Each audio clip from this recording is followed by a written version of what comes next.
Captain Lisa Montgomery rubbed her tired eyes as she stared at the massive view screen on the bridge of the USS Horizon. The soft blue glow from the screen lit up her face in the dimly lit command center. Earth's first real deep spaceship had traveled farther than any human before, only to find trouble waiting at the edge of the Proxima Centauri system. "Captain, they're moving again," said Commander Alan Russell, his finger tracing the movement patterns on his screen. Alan had been Lisa's right hand for 5 years. His calm voice always helped steady her nerves during tense moments. Lisa nodded and stood up straighter. "How many ships now?" 23 confirmed. "Possibly more behind the moon," Alan replied, his face serious. "That's 23 against our one."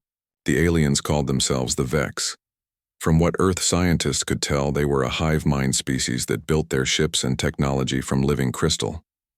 For the past 50 years, they had been moving through this part of space, taking over one system after another. No one knew why they did this or what they wanted. The only thing anyone knew for sure was that planets they visited ended up empty of all intelligent life. "The colony still isn't responding to any signals," said Communications Officer Greg Phillips from his station. Greg was the youngest officer on the bridge at just 26. His fingers moved quickly over his control panel as he tried again and again to reach the human settlement on Proxima B.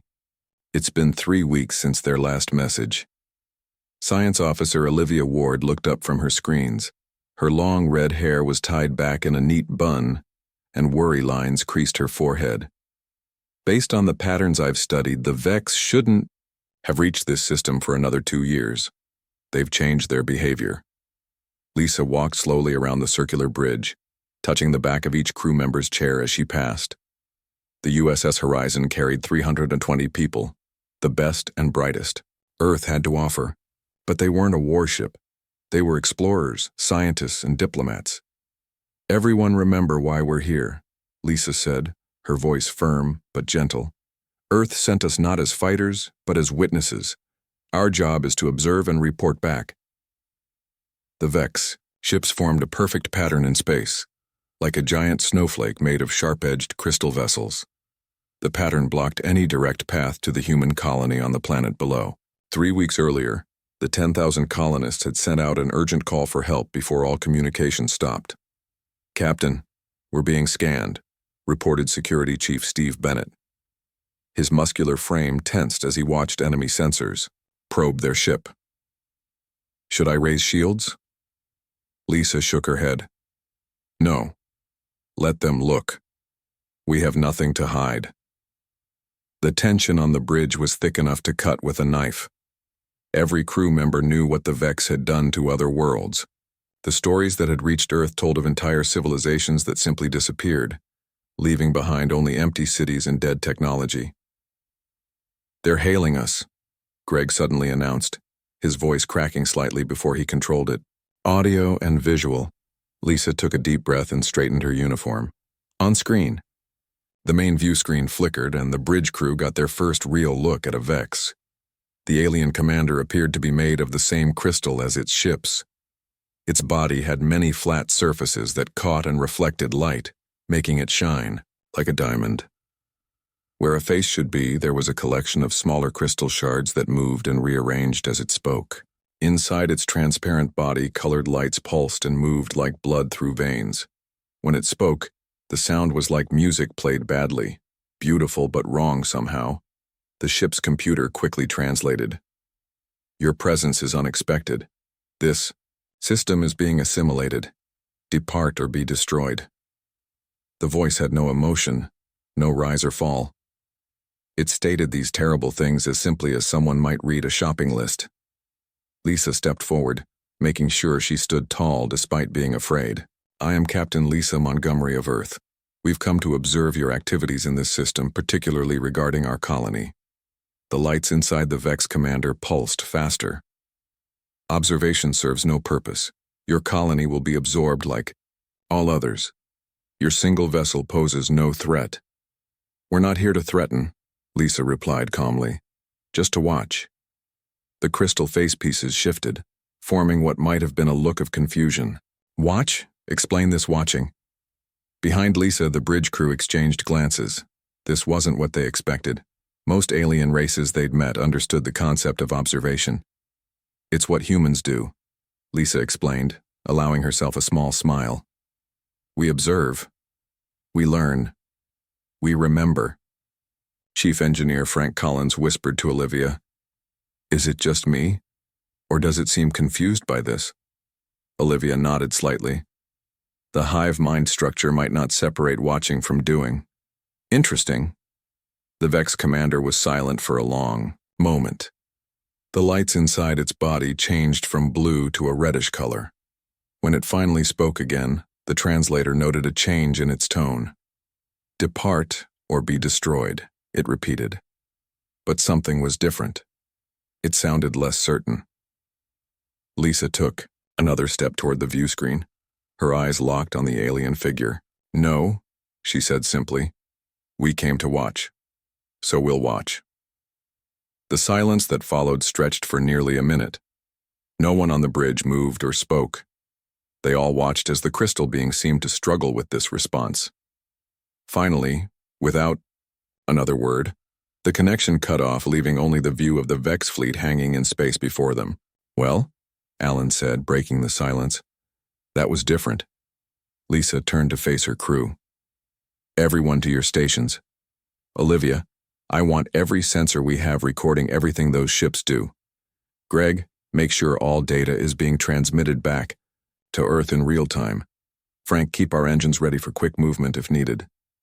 As the crew rushed to follow orders, Lisa returned to her captain's chair and sat down heavily. She didn't understand what had just happened, but she had the strange feeling that they had just discovered something important about these aliens, something that might matter a great deal in the hours to come. "And now," she said quietly to herself, "we watch." The bright artificial day cycle on the USS Horizon began as Captain Lisa Montgomery walked onto the bridge for her morning shift. It had been exactly 46 hours since their first contact with the Vex. 2 days of waiting, watching, and wondering what would happen next. "Status report," Lisa said as she took her seat in the captain's chair. Her voice was tired but firm. She had slept only 4 hours, spending most of the night reading old reports about alien contact situations. Commander Alan Russell handed her a tablet with the overnight data. "Something strange is happening, Captain. The Vex fleet has changed position during the night. Look at this." On the screen, Lisa could see that the perfect snowflake pattern of the Vex fleet had changed. The crystal ships had spread out, creating much more space between themselves and the USS Horizon. "They're keeping their distance," Alan said, pointing to the new pattern. "Almost like they're wary of us." Science Officer Olivia Ward nodded in agreement. "I've been tracking their movements all night. They started shifting position about 6 hours ago, slowly at first, then faster. It's like they're afraid we might do something." "Afraid? Of us?" Lisa couldn't hide her surprise. The Vex ships were bigger, more powerful, and far more advanced than anything humans had built.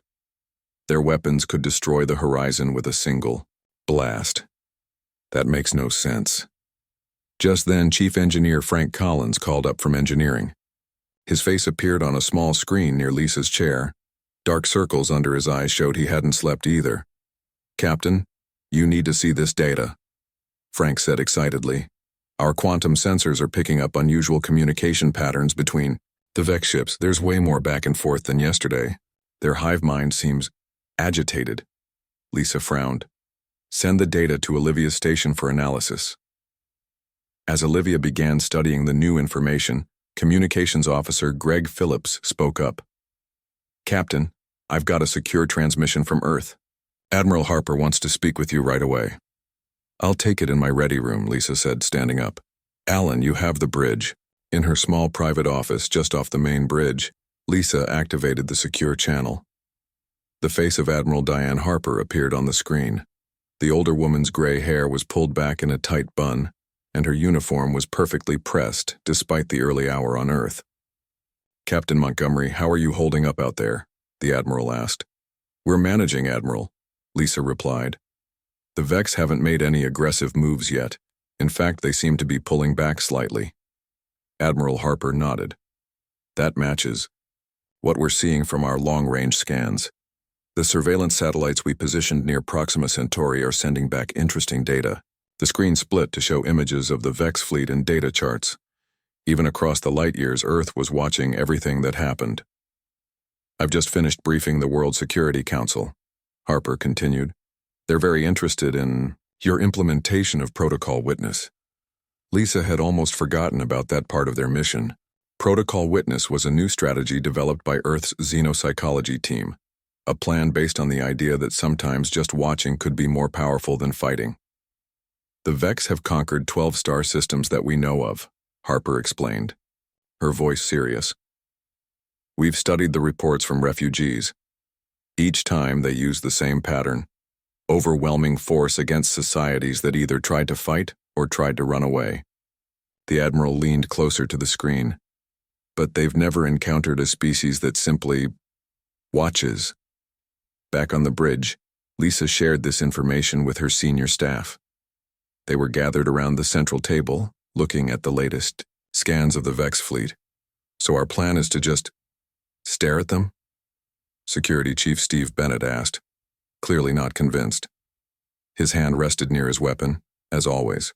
Not just stare, Lisa explained. We observe, we record, we remember, and we let them know we're doing it. As if on cue, Greg's console beeped. Captain, we're receiving another transmission from the Vex command ship. Everyone moved back to their stations as the main view screen activated. The Crystal Commander appeared again, but something was different. The colored lights inside its transparent body were moving faster, swirling in patterns they hadn't seen before. When it spoke, the ship's computer noted something new in its harmonic speech, patterns that matched with anxiety in most known species. Your continued observation serves no tactical purpose, the Vex commander stated. What do you hope to gain? Lisa stood up slowly, making sure her uniform was straight. She had prepared for this question. Understanding, knowledge, that's what humans value above all else. The crystal face pieces of the Vex shifted into a new pattern. You collect data for future conquest? No, Lisa said firmly. We watch because watching is what allowed humans to survive on Earth among predators that were faster and stronger than ourselves. We watched, we learned, we remembered. That's how we survived. The lights inside the Vex commander pulsed rapidly, changing from blue to red to purple and back again. The bridge crew watched in fascination. No one had ever seen a Vex react this way. Your colony will not be returned, the commander finally said, its voice translated with a hint of defiance. Lisa took a step closer to the screen. I didn't ask for it back, she said calmly. I simply said we're here to watch what you do to it. The translator program picked up something new in the Vex's response, a harmonic pattern the computer identified as correlating with fear. The crystal being seemed to shrink slightly before the transmission ended abruptly. The bridge was silent for a long moment. Then Alan spoke what everyone was thinking. Did we just scare them? By saying we're watching? Lisa turned to face her crew, a small smile forming on her lips. I think we just found their weakness. They don't understand being witnessed. Day 5 of the standoff, Captain Lisa Montgomery spoke into her personal log recorder. The small device floated in front of her as she looked out the window of her quarters at the stars beyond. The Vex continue to adjust their positions. They now maintain a distance that keeps them just at the edge of our best scanning range. Lisa hadn't changed out of her uniform yet, even though her shift had ended 2 hours ago. Sleep seemed impossible with so much happening.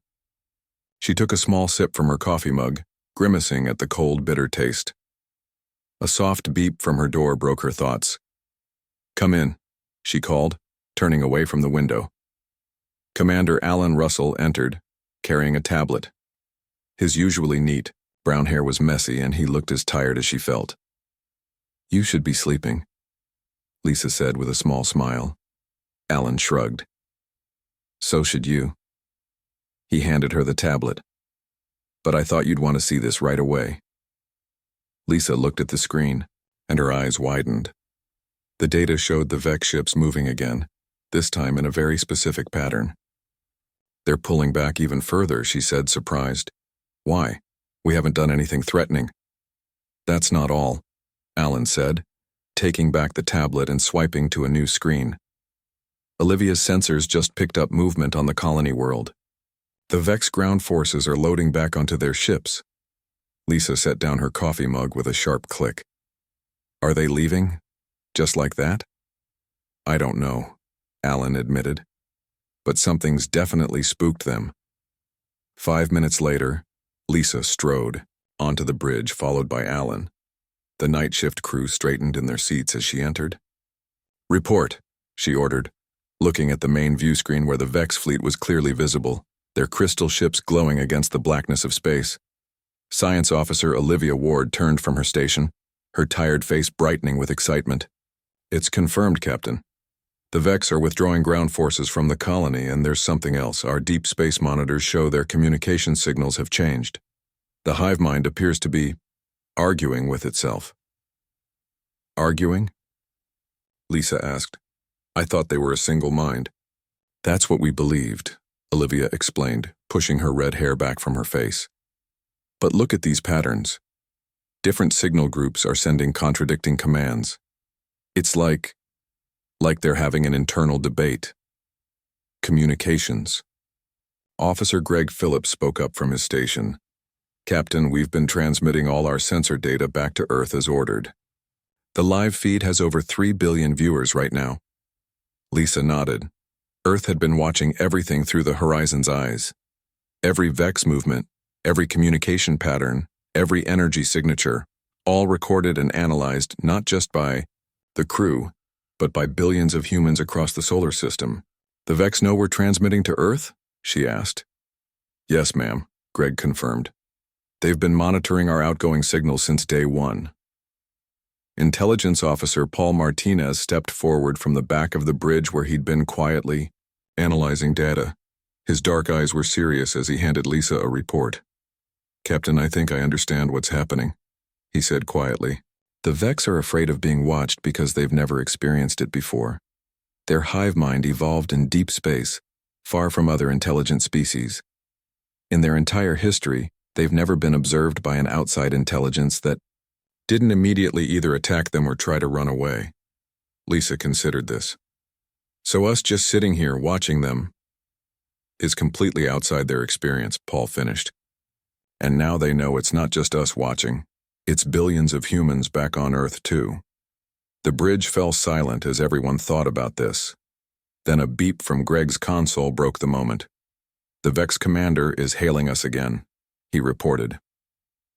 Lisa straightened her uniform and nodded.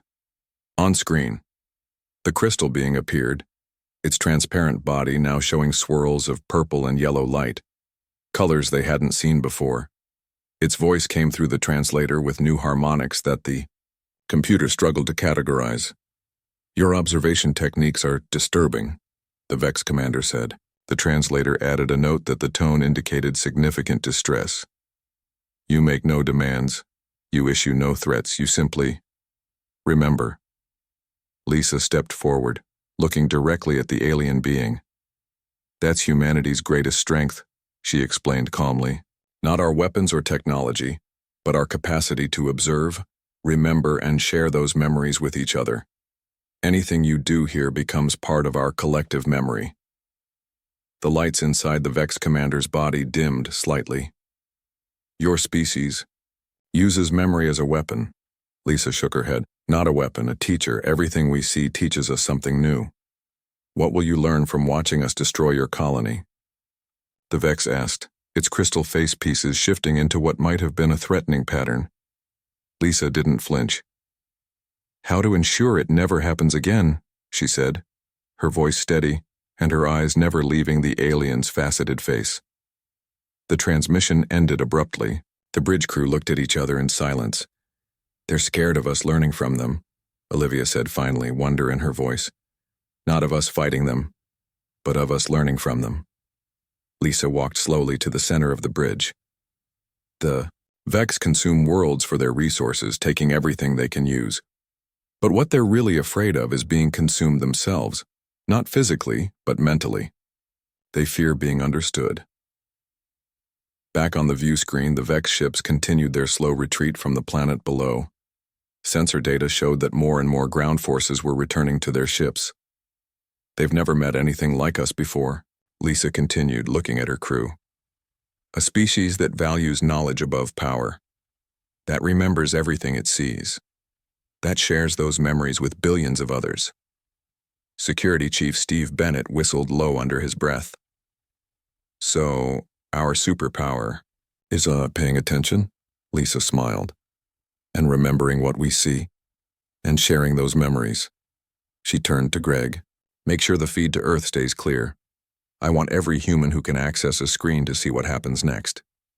As the day continued, the Vex retreat gained speed. By evening, nearly all their ground forces had left the colony world. The human settlement still stood, damaged but not destroyed. Why are they really leaving? Alan asked Lisa quietly as they watched the sensor data update. Just because we're watching? No, Lisa replied. Because we're learning, and that terrifies them more than any weapon ever could. Morning broke on day 7 of the standoff.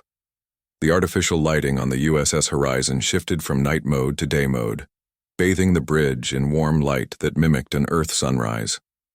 Captain Lisa Montgomery had been awake for hours already, watching the Vex fleet's movements on the small screen in her quarters. She sipped her hot coffee as Commander Alan Russell entered the bridge, his uniform freshly pressed despite the deep circles under his eyes. You look terrible, Lisa said with a small smile. Alan ran a hand through his short hair. Look who's talking. Have you slept at all? Before Lisa could answer, the ship's computer announced an alert. Both officers turned their attention to the main view screen as it lit up with new data. Captain, Science Officer Olivia Ward called out from her station, her voice high with excitement. The Vex fleet is moving. All ships, synchronized movement. Lisa put down her coffee mug and moved quickly to the center of the bridge. Show me. The view screen displayed the crystal ships of the Vex fleet. Their perfect geometric pattern was shifting, the ships moving in perfect harmony like dancers in a ballet. The formation was changing from their defensive position into something new. What are they doing? Lisa asked, watching the mesmerizing movement. Commander Allen studied the tactical display. It looks like a retreat formation. They're lining up to leave the system. For a moment, no one on the bridge spoke. After a week of tension, of waiting and watching, the idea that the aliens might simply leave seemed impossible to believe. Confirm. That, Lisa ordered, her voice steady despite her racing heart. I want sensor readings on every ship in that fleet. Olivia's fingers flew over her console. Confirmed, Captain. Energy signatures show their engines powering up for faster than light travel, and the ground sensors show all forces have evacuated the colony. They're really leaving. Security Chief Steve Bennett shook his head in disbelief. They're actually giving up? Just like that? Lisa was about to respond when Communications Officer Greg Phillips spoke up from his station. Captain, we're receiving a final transmission from the Vex commander. Everyone on the bridge turned toward the main screen as the crystal being appeared. Its transparent body now glowed with a steady blue light, calmer than they had seen before. The faceted face pieces had arranged themselves in a pattern that almost looked resigned. On speaker, Lisa ordered, stepping forward to face the alien one last time. We have analyzed your observation protocols. The Vex commander began, its voice translated into smooth, even tones. We find them incompatible with our methods of expansion. Lisa frowned slightly. I don't understand, she said, though part of her was beginning to. The lights inside the Vex commander pulsed slowly. Your species does not just observe. You internalize. You distribute these observations among all your kind. The crystal face shifted, forming new angles. Our analysis indicates that harming your colony would imprint itself on your entire species' memory. The resulting adaptation would create an unpredictable threat. Lisa kept her expression neutral, but inside, her mind was racing. The Vex were afraid of what humans would learn from watching them destroy the colony, afraid of how that knowledge would change humanity. We surrender this system to your observation, the Vex commander continued. The translator noted a tone of finality in its harmonic speech. We will seek expansion elsewhere, beyond your visual range. The transmission ended. On the view screen, the Vex fleet began to move faster, their crystal ships glowing brighter as they prepared to jump to faster-than-light travel. For a long moment, the bridge crew sat in stunned silence. Then Greg broke it with a question that was on everyone's mind. Did they just surrender because we watched them? Lisa nodded slowly, a smile spreading across her face. They finally understood what they were dealing with. A species that learns from everything it sees. A species that remembers. One by one, the Vex ships disappeared into faster-than-light jumps, leaving the Proxima Centauri system. Each jump flash briefly lit up the bridge with white light. Within an hour, the entire fleet was gone. Set course for the colony, Lisa ordered. Let's see what's left and help any survivors. 2 weeks later, Lisa stood on the surface of Proxima B looking out at the human colony that was slowly coming back to life. The 10,000 colonists had hidden in underground shelters when the Vex arrived. Almost all had survived, though the colony's buildings and technology had been damaged. Earth had sent supply ships as soon as the Vex left. Now, new buildings were going up, and the sound of children laughing could be heard again in the settlement's central plaza. Admiral Diane, Harper stood beside Lisa, both women watching the sunset over the alien landscape. The older officer had traveled from Earth as soon as faster-than-light travel would allow. The xenobiologists think they understand what happened now, Harper said, breaking their comfortable silence. The Vex, as a hive mind, had no concept of witness or observation as separate from immediate action. To them, seeing was the same as doing. Lisa nodded. So the idea of a species that could watch, remember, share those memories, and then adapt based on them was terrifying, Harper finished. Absolutely terrifying to their collective consciousness. It was like meeting a creature that could read their minds and predict their future. In the distance, a group of children played a game, running and laughing. Some of them pointed up at the sky, perhaps telling stories about the crystal ships that had come and gone. What happens now? Lisa asked. The Vex are still out there, still taking over other systems. Harper smiled. That's why I'm here. Earth. Command has approved a new initiative. We're calling it the Witness Protocol. She handed Lisa a tablet showing plans for new ships. Smaller, faster vessels designed specifically for observation missions.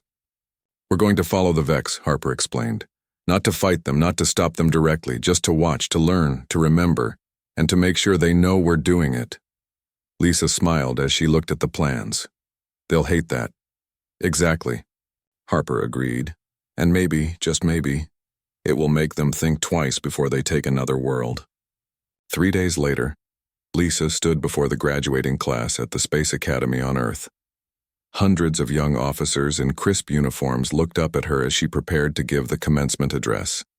Her new admiral's insignia gleamed on her uniform. Humanity has faced its first major alien threat, she began, her voice carrying across the silent auditorium. And we discovered something profound about ourselves. Our greatest weapon isn't our technology or our military might. It's our capacity to observe, to remember, and to share those memories across generations.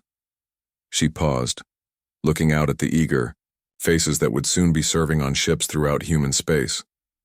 The Vex surrendered not to our strength but to our attention, she continued. They feared not what we could do to them today, but what we might become tomorrow because of what we learned from them today.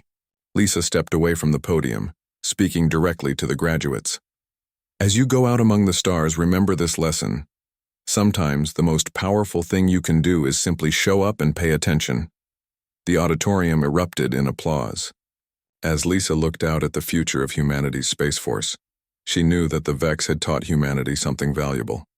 Sometimes just being seen is enough to change behavior. Sometimes, watching is the most powerful action of all. ND